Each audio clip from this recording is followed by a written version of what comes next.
And to celebrate 10 years mind you, of CX5, Mazda has done an update.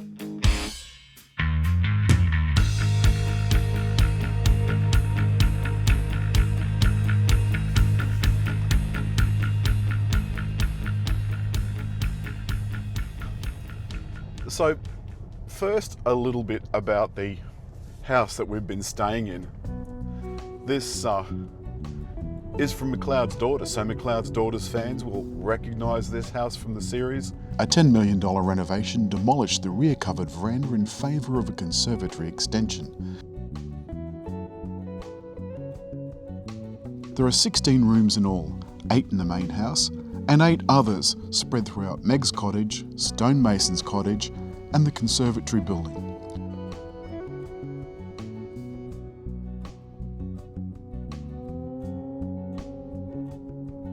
Nearby is a new pool and outdoor dining area, and at the far end of the conservatory is a restaurant and bar.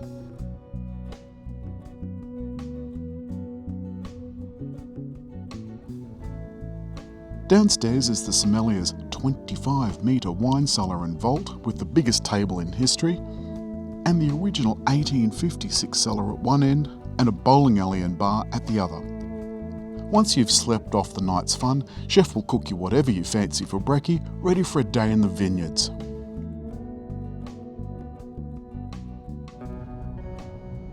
And this is the sort of thing that I think you're going to be using your CX5 for. In fact, any SUV, but this in particular.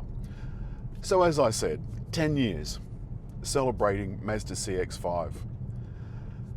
There's not a lot new in this model. Apparently they've improved the noise, vibration and handling just a little.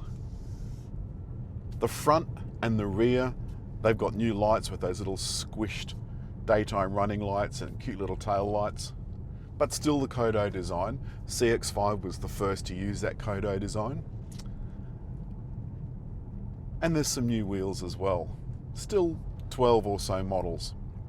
Now you can see that there's plenty of pickup. It's not going to set the world on fire anytime soon. This is meant to be a comfortable tourer for, you know, a young couple, maybe even a young family. And all you need is time to enjoy your car. Now, there's about 12 models. There's a collection of engines to choose from, turbo and non-turbo for the petrol, and obviously a turbo diesel. Because this is a Japanese car, the indicators are on the right side, thank goodness.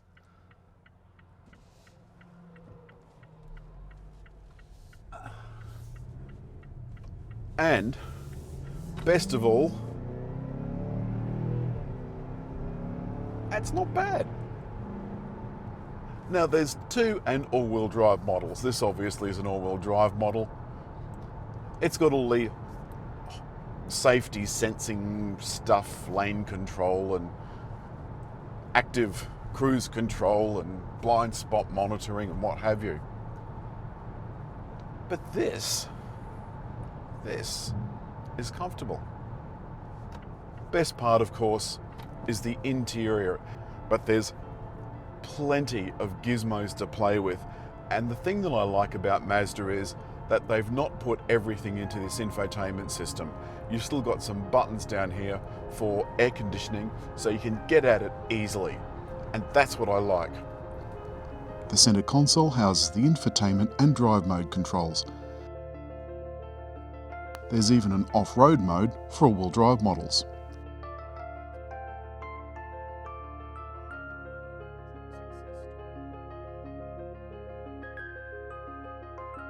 The landscape centre screen houses settings and other such marvels as Android Auto and Apple CarPlay, and remember, they can be used by voice control. The rear seat has plenty of room, centre vents on the console, as well as a couple of USB outlets in the armrest.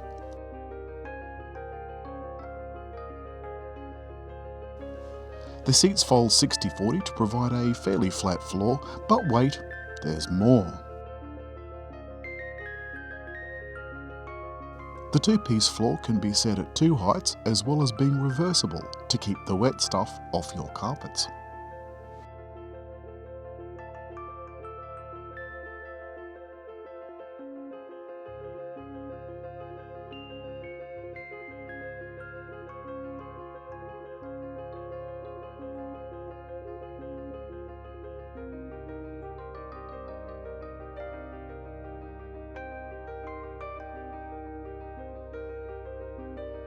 And over the last few days, we've done dirt roads, all sorts of incredibly poor road surfaces, lots of highway work, and obviously in and around capital cities. So you don't have to go far off field to get that sense of how good a car like this is for touring. Now, this may only be a small car, but it sits on the highway beautifully. The suspension is sophisticated and smooth.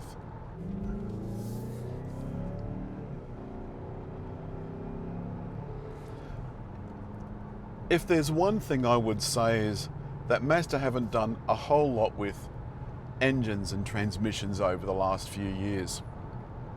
And unfortunately, the 6-speed automatic, as smooth and as beautiful and silky as it is, it's a couple of cogs short.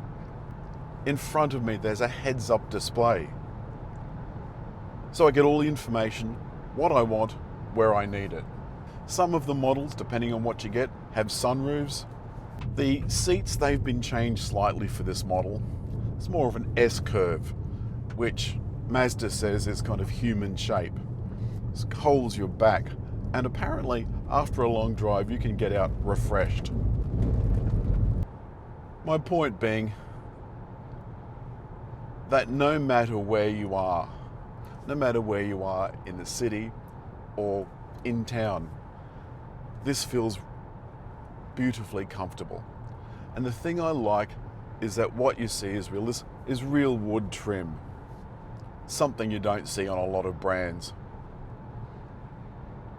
There's plenty of space. There's a double cargo floor, should you need a double cargo floor. When you get to your country pile, like I'm doing,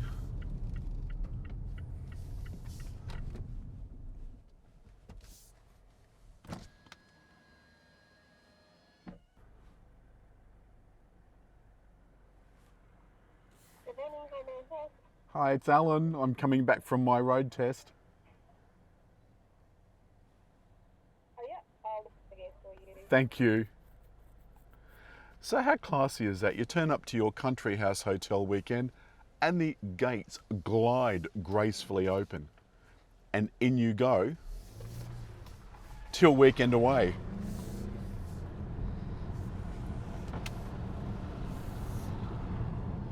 Honestly, I've really enjoyed this, and no matter the road surface, this is really a competent and well sorted car. I feel that perhaps maybe this has been out for 5 years, this particular model, with little tweaks and tucks here and there. It's got Apple CarPlay and things like that now. That it tops out at $52,000, and I think for that price, you've got a lot of option. The point you're going to want to make is this the car for you? Well, there's certainly plenty of choice. Do I like CX5? Yeah, I do. I do like CX5 a lot. I think there's a good reason that it's one of Mazda's best-selling cars, if not Mazda's best-selling car. And here we are.